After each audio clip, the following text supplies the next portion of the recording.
Coming up on today's FNN, we go behind the scenes with one of the most successful teams at EK. Plus, how one EK student is expressing and showcasing her culture. And we have the latest from EK Athletics. Stay tuned for all that and more because FNN starts now.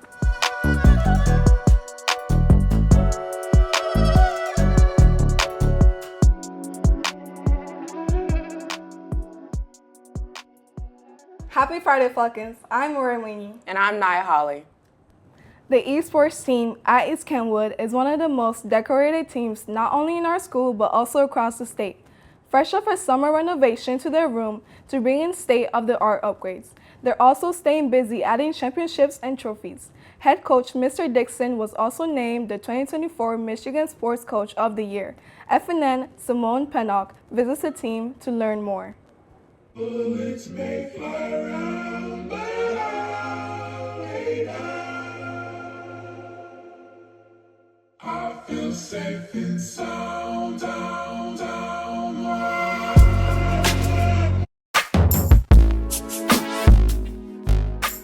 I'm a teacher here, but I'm also the esports coach. I teach computer programming, networking. You know, we're in the 8th year of the program, and we kind of gradually built up successes over the years, state championships. I don't know, I think somebody somewhere above appreciated that, gave the go-ahead for our idea to kind of expand this area. It was traditionally just kind of a business department office plus a classroom. They knocked down a couple walls and turned this into really kind of a cutting-edge location for people to compete in esports. We definitely wanted the stage, kind of a centralized location where if they're going to be playing one of these 5v5 type games, that there was a kind of a dedicated space just for that. That was a big need. Lots of displays so that if we're streaming, we have sight lines for people that are trying to spectate. We wanted cutting edge machines, so we were able to contract to get these 30 really high-end computers and then 10 just absolute top of the line for our stage. We could certainly house larger tournaments than what we did before. For Smash, it works very well. As far as the PC-based games, I would say that we're in a great position now because we have 40 machines. We could run 4 simultaneous full Overwatch, League of Legends, Valorant, Rainbow Six matches simultaneously, which is awesome.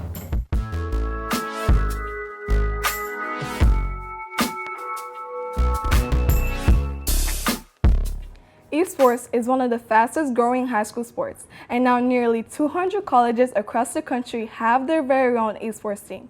Just last year, more than $60 million in esports scholarships were rewarded. It may not feel like it outside, but spring is getting closer, and that means it's almost time for our spring musical. The East Kentwood Theater program is hard at work preparing for the musical at the end of March. There are many people involved in this process, from the music directors to students building their own sets, and of course, rehearsing the music. Senior McKenna Conrad, a member of Varsity Voices, says that being a part of the musical is a good way for students to put themselves out there. Being in theater is all about being out there, and I feel like even if you do one show, it gives you the skills, the skill set to go out and show yourself, I guess. Opening night is set for Thursday, March 27th. One of the defining features of our school is its diversity. FNN reporter Diera Gangasha explores the importance of sharing and embracing not only your own culture, but the cultures of others as well. What does culture mean to you? For one East Kentwood student, it meant creating jewelry that represented her roots.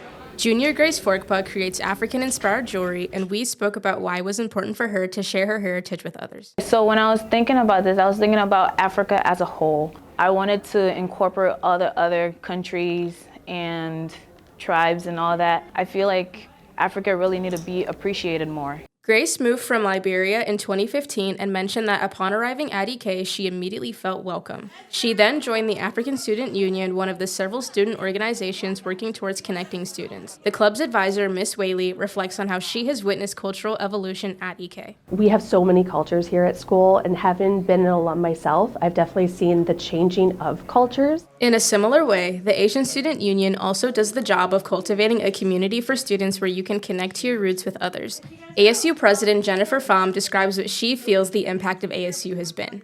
ASU is really just like a place that you can find people that you may have not thought were here, but are here within our community, and to show that like we're not alone, and to like help people find their voice, because throughout the school we may be different people, but once we get into ASU, we're all the same.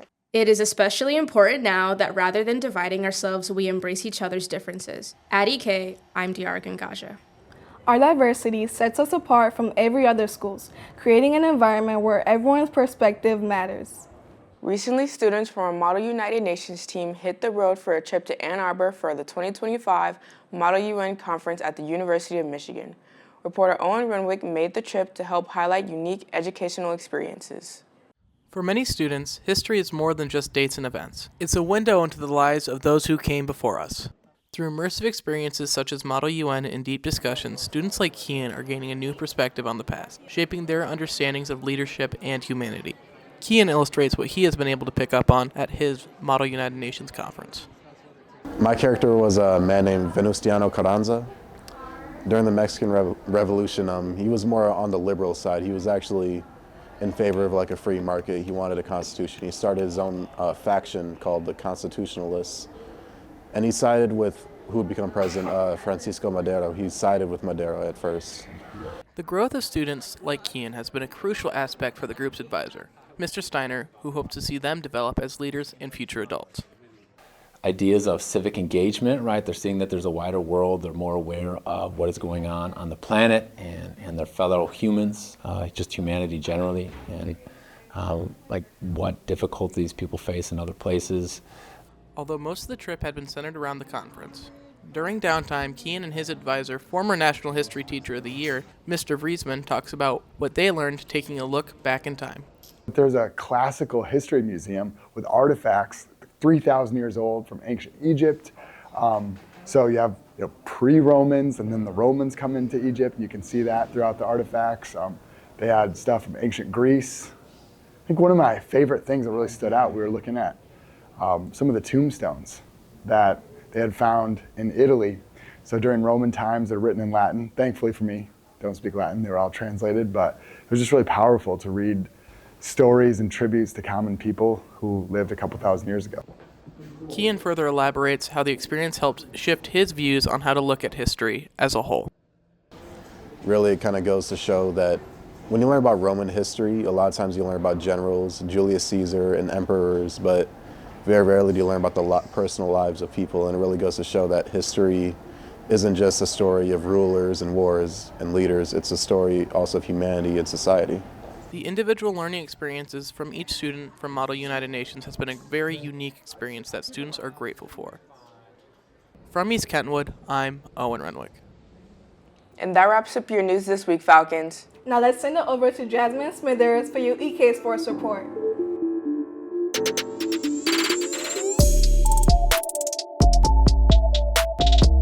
What's up, Falcons? It's Jasmine, and I'm filling in for Erica this week for the EK Sports Report. Starting things off, we have some news from our Falcon volleyball team. The Falcons will be hitting the court next fall with the new head coach leading the way. Former East Kentwood student and Division I volleyball player Justice Kraft was named the new head volleyball coach earlier this week. She has been coaching since 2018 and is now ready for her next challenge in the competitive OK Red.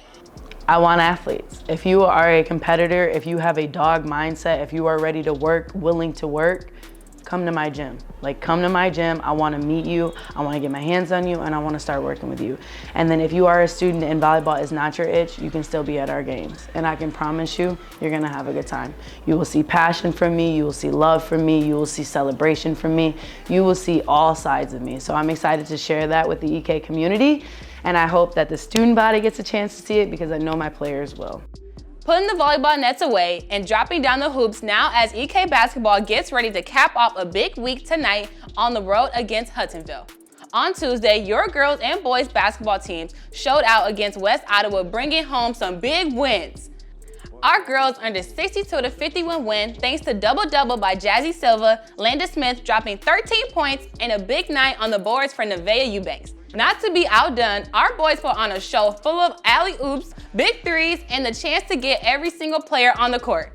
CJ Reynolds, Jeremiah Cook, and Randy Chapman led the way to a 76-57 win. Well, that does it for today's sports report. Don't worry, Erica is back next week. Now let's flip it back to the desk.